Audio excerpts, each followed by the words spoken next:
Most people remember World War II food production through the broad image of victory gardens, those patriotic backyard plots that helped supplement rationed food, but, that framing hides a far more serious reality. In many cities, there were no backyards, there was no open soil, there were bomb craters, rubble, crowded housing blocks, and supply chains collapsing faster than governments could adapt. What emerged in response wasn't simply home gardening. It was dense, improvised agricultural engineering built for survival in spaces barely large enough to stand in. Before we begin, if you value careful historical analysis of survival strategies that actually worked under extreme pressure, subscribe to the Survival Record. This channel focuses on lessons history already tested, often under conditions harsher than anything most people plan for today. The techniques we're looking at weren't hobbyist experiments. They were methods refined under rationing, labor shortages, urban destruction, and constant uncertainty. Many were later absorbed into modern intensive agriculture and urban permaculture, but honestly, their origins are rarely acknowledged. These methods were not designed for comfort. They were designed to extract calories from inches of space, and the historical record shows they worked. The first discovery was that soil itself could be manufactured when none was available. In heavily bombed cities across the United Kingdom and Germany, intact topsoil was often inaccessible. Gardeners responded by building soil from layered organic waste, kitchen scraps, paper pulp, ash, manure, and salvaged plant matter, stacked in trenches or raised frames. This wasn't simple composting. These systems were engineered to generate heat while decomposing, creating what were essentially biological warming beds.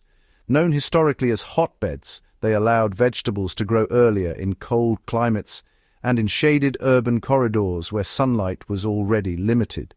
The technique had two strategic advantages. First, it bypassed dependence on existing farmland. Second, it extended growing seasons in northern regions facing fuel shortages that made greenhouse heating impractical.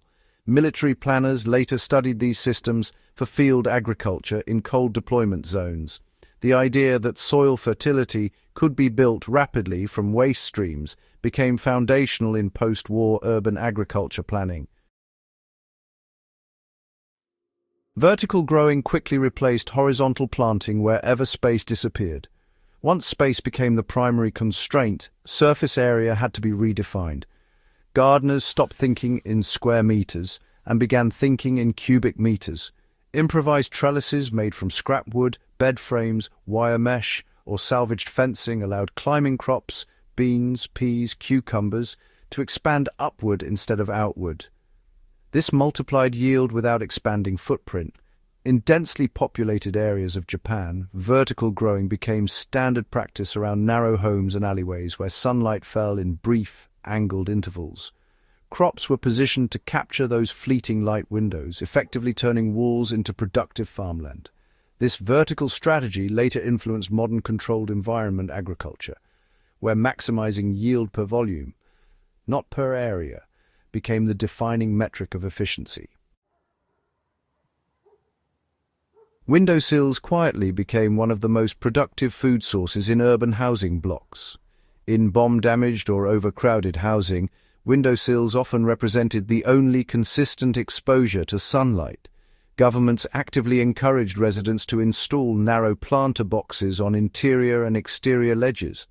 Leafy greens, chives, fast-growing radishes, and medicinal herbs became staple windowsill crops because they matured quickly and required minimal soil depth. The emphasis here was not dietary variety, but micronutrient preservation. Vitamin deficiencies were a serious concern under rationing. Fresh greens from window boxes helped prevent widespread nutritional decline when supply chains could not deliver perishables.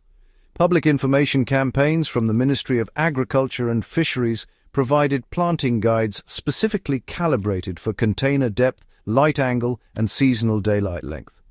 These were among the earliest standardized instructions for micro-scale indoor food production, long before modern apartment gardening guides. Intercropping evolved from efficiency theory into a survival necessity. Under normal agricultural conditions, crops are spaced for ease of maintenance. Wartime conditions eliminated that luxury. Gardeners packed compatible crops together so that no soil surface remained unused. Fast-growing plants matured between slower-growing ones. Deep-rooted species shared space with shallow-rooted varieties. Shade-tolerant crops occupied the canopy beneath taller plants. This layered planting reduced weed competition, preserved soil moisture, and ensured continuous harvest cycles from a single plot. Agricultural researchers in the Soviet Union later formalized these patterns into high-density production models used in collective farming experiments. What began as emergency improvisation became part of planned agricultural science. Rubble itself became planting infrastructure when containers were unavailable. Urban destruction created an unexpected resource, broken masonry, metal fragments, and shattered infrastructure. These materials were repurposed into planting containers and raised beds. Fragments of brick walls formed windbreaks. Cracked bathtubs became water-retaining grow beds. Bomb craters filled with layered organic material became sheltered micro-gardens protected from harsh winds. This adaptation solved two problems simultaneously: waste disposal and food production.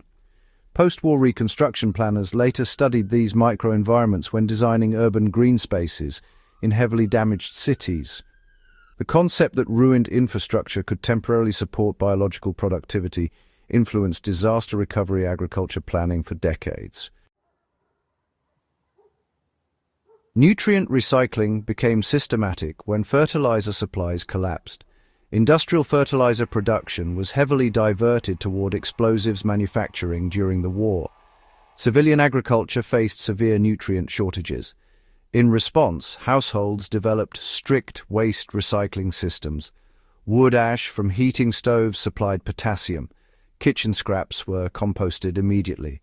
Organic material was categorized, stored, and layered to preserve nutrient balance. This was not casual composting, it was managed nutrient accounting. Agricultural extension programs trained civilians to monitor decomposition temperature, moisture, and composition. The goal was to maintain soil fertility indefinitely without external inputs. Modern regenerative agriculture echoes many of these same closed-loop principles, but during the war they were implemented under far greater pressure and with far fewer resources. Microclimate control became an essential skill in damaged urban landscapes. Bombed cities created unstable growing environments, strong wind tunnels between damaged buildings, extreme sun exposure in cleared zones, and sudden temperature swings in exposed ground. Gardeners responded by engineering microclimates. Fabric scraps became shade covers. Salvaged glass created reflective heat traps. Wood panels redirected wind flow. By altering immediate environmental conditions around a few square meters of soil, they stabilized plant growth in otherwise hostile settings. These small-scale climate modifications anticipated modern, protected cultivation techniques now used in commercial horticulture worldwide. Seed selection shifted towards speed rather than yield when growing seasons became uncertain. Air raids, displacement, and unpredictable labor availability made long-growing cycles risky. Gardeners prioritized varieties that matured quickly, even if total yield per plant was lower. Rapid harvest meant reduced exposure to crop loss. Seeds from the fastest maturing plants were saved and replanted, gradually selecting for accelerated growth adapted to local conditions. This informal selective breeding, repeated across thousands of small gardens, reshaped regional crop characteristics within just a few growing seasons. The principle remains central to survival gardening today. Resilience often depends more on speed and reliability than maximum output. The historical record of wartime gardening is not simply a story of national morale or civilian participation. It is a record of highly adaptive agricultural thinking under severe spatial and material constraints. These methods reshaped how governments approached food security, how cities approached land use, and how modern survival planning defines resource efficiency.